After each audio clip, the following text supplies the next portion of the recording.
Welcome to my channel. Chhatrashaya Republic School presents. कभी ये सोचा है कि जो पानी हम पीते हैं, जो हवा हम सांस में लेते हैं या फिर जिस फ़ोन का हम हर रोज़ इस्तेमाल करते हैं, इन सब में एक चीज़ कॉमन क्या है? ये सभी संसाधन हैं। अब ये शब्द तो हम अक्सर सुनते हैं, पर इसका असली मतलब क्या है? चलिए आज इसी सीधे साधे से दिखने वाले गहरे सवाल को समझते हैं। हमारी आज की पूरी बातचीत की शुरुआत एक बच्चे के बहुत ही सीधे से सवाल से होती है जो उसने अपनी अम्मा से पूछा। संसाधन क्या है? और यही छोटा सा सवाल इस पूरी चर्चा की नींव है। तो चलिए सबसे पहले इसी बड़े सवाल का एक आसान सा जवाब ढूंढते हैं। आखिर वो कौन सी एक चीज है जो किसी भी वस्तु को एक संसाधन बना देती है? इसका जवाब हैरान करने वाला सीधा है। कोई भी चीज, कुछ भी जिसका इस्तेमाल हमारी जरूरत पूरी करने के लिए हो, वो एक संसाधन है। मतलब इस परिभाषा के हिसाब से सिर्फ जमीन या सोना ही नहीं, बल्कि मान लीजिए कहानी सुनाने की कला भी एक संसाधन है। क्यों? क्योंकि वो मनोरंजन की जरूरत पूरी करती है। ये सोच हमारे आसपास की हर चीज पर लागू होती है। अगर हम अपने चारों ओर नजर दौड़ाएं तो उदाहरण हर जगह मिलेंगे। प्यास बुझाने वाला पानी, हमारे घरों को रोशन करने वाली बिजली, ज्ञान देने वाली किताबें और पेट भरने वाली सब्जियां, ये सब के सब संसाधन हैं। और इन सभी को एक ही धागा जोड़ता है, उपयोगिता। क्योंकि ये सभी हमारे काम आते हैं, ये हमारी कोई ना कोई जरूरत पूरी करते हैं। और यहीं पर एक और मजेदार बात सामने आती है। किसी चीज की यही उपयोगिता उसे मूल्य देती है। मूल्य का मतलब है उसकी कीमत या उसका महत्व। सीधी सी बात है, अगर कोई चीज हमारे काम की है तो वो हमारे लिए मूल्यवान है। लेकिन मूल्य का मतलब हमेशा पैसा नहीं होता। जैसे धातुओं का एक आर्थिक मूल्य है, उन्हें खरीदा बेचा जा सकता है। वहीं दूसरी तरफ एक खूबसूरत पहाड़ी नज़ारे का शायद कोई पैसों में मोल न हो, पर वो भी तो हमारी एक ज़रूरत पूरी करता है, मन को शांति देकर। इसलिए दोनों ही अपनी अपनी जगह पर बहुत महत्वपूर्ण संसाधन हैं। तो ये तो समझ में आ गया कि संसाधन क्या है, पर सवाल ये उठता है कि कोई साधारण सा पदार्थ एक कीमती संसाधन बनता कैसे है? इस पूरी प्रक्रिया के पीछे आखिर वो कौन से जादुई तत्व काम करते हैं? चलिए पता लगाते हैं। इसके पीछे दो मुख्य ताकतें काम करती हैं, समय और टेक्नोलॉजी। सोचिए, हमारी दादी नानी के जो घरेलू नुस्खे होते थे, आज शायद उनकी कोई कमर्शियल वैल्यू ना हो, लेकिन कल को अगर कोई कंपनी उन्हें पेटेंट कराकर बेचे तो वही नुस्खे आर्थिक रूप से मूल्यवान बन जाएंगे। ये है समय का जादू। और दूसरा है टेक्नोलॉजी, यानी हमारा ज्ञान और हमारी स्किल्स, जो किसी भी पदार्थ की छिपी हुई ताकत को बाहर निकाल सकती हैं। इसका एक बेहतरीन उदाहरण है हाइड्रो इलेक्ट्रिसिटी। नदियों का तेज बहता पानी तो सदियों से मौजूद था, उसमें ऊर्जा भी हमेशा से थी, लेकिन जब तक हमारे पास उसे बिजली में बदलने की तकनीक नहीं आई, तब तक वो ऊर्जा हमारे किसी काम की नहीं थी। टेक्नोलॉजी ने उस बहते पानी को एक बेशकीमती संसाधन में बदल दिया। और ये बात हमें सबसे जरूरी सच्चाई तक ले आती है। इंसान खुद ही सबसे बड़ा संसाधन है, क्योंकि ये हमारे विचार, हमारा ज्ञान और हमारे आविष्कार ही हैं जो प्रकृति के साधारण चीजों को मूल्यवान संसाधनों में बदल देते हैं।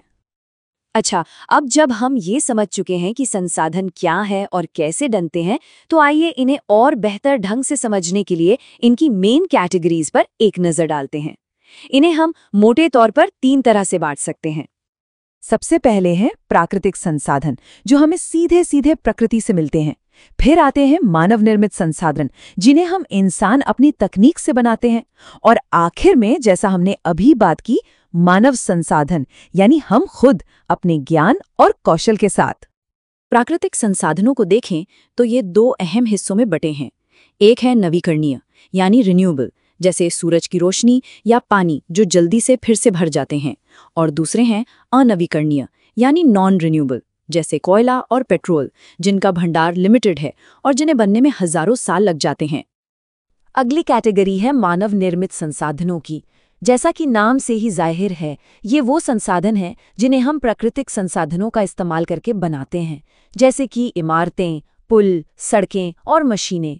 और दिलचस्प बात यह है कि जिस टेक्नोलॉजी से हम इन्हें बनाते हैं, वो खुद भी एक मानव निर्मित संसाधन ही है। और आखिर में सबसे खास संसाधन, मानव संसाधन, ये सिर्फ लोगों की गिनती नहीं है, बल्कि उनका ज्ञान, उनकी स्किल्स और उनकी क्षमता है। अच्छी शिक्षा और स्वास्थ्य है जो हमें एक ऐसा कीमती संसाधन बनाते हैं जिसमें और भी ज्यादा संसाधन बनाने की ताकत होती है।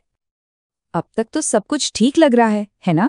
हमने संसाधनों को समझ लिया, उन्हें बांट भी लिया, लेकिन अब हम एक मुश्किल सवाल का सामना करेंगे। क्या हमारे इस ग्रह पर ये संसाधन हमेशा ऐसे ही रहेंगे? कहानी में मोना एक बुरा सपना देखती है। वो देखती है कि पृथ्वी पर सारा पानी सूख गया है और सारे पेड़ कट चुके हैं। ये एक बहुत डरावना ख्याल है, लेकिन क्या ये सच में हमारी हकीकत बन सकता है? और सच्चाई थोड़ी परेशान करने वाली है। अम्मा का जवाब था, हाँ, ऐसा हो सकता है। अगर हम सावधान नहीं रहे तो पानी जैसे रिन्यूएबल रिसोर्स भी कम पड़ सकते हैं या प्रदूषित हो सकते हैं। और कोयले, पेट्रोल जैसे नॉन रिन्यूएबल संसाधन, वो तो यकीनन एक दिन खत्म हो ही जाएंगे। तो सवाल ये है कि अब हम करें क्या? क्या हम बस हाथ पर हाथ धरे बैठे रहें? बिल्कुल नहीं। ये आखिरी हिस्सा हमें एक्शन का रास्ता दिखाता है। ये हमारे संसाधनों को बचाने और अपने भविष्य को सुरक्षित करने का रास्ता है। पहला कदम है संसाधन संरक्षण।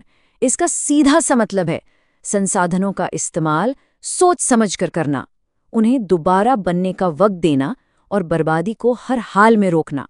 ये एक कॉन्शियस चॉइस है, एक जागरूक फैसला है जो हम सबको करना है। और इसी से जुड़ा एक बड़ा लक्ष्य है सतत पोषणीय विकास, यानी सस्टेनेबल डेवलपमेंट। इसमें हमें आज की ज़रूरतों और आने वाली पीढ़ियों के लिए संसाधनों को बचाने के बीच एक बैलेंस बनाना है। ये भविष्य के बारे में सोचने की एक कला है। और सबसे अच्छी बात यह है कि ये जिम्मेदारी किसी एक की नहीं, हम सब की है। हम सब इसमें योगदान दे सकते हैं, बस 3 आसान से नियमों को अपनाकर, जिन्हें 3R भी कहा जाता है। रिड्यूस यानी अपनी खपत कम करें, रीयूज यानी चीज़ों को फेंकने के बजाय दोबारा इस्तेमाल करें, और रीसाइकल यानी पुरानी सामग्री से नई चीज़ें बनाएं। लेकिन ये सिर्फ बाहरी कामों के बारे में नहीं है, ये हमारे अंदर के बदलाव के बारे में है।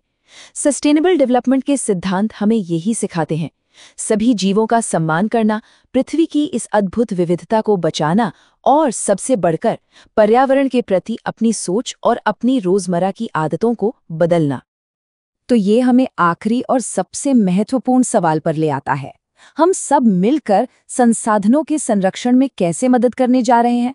ये एक ऐसा सवाल है जिस पर हम सभी को सोचना होगा, क्योंकि जैसा कि कहानी के अंत में बच्चों ने महसूस किया, एक साथ मिलकर ही हम बदलाव ला सकते हैं।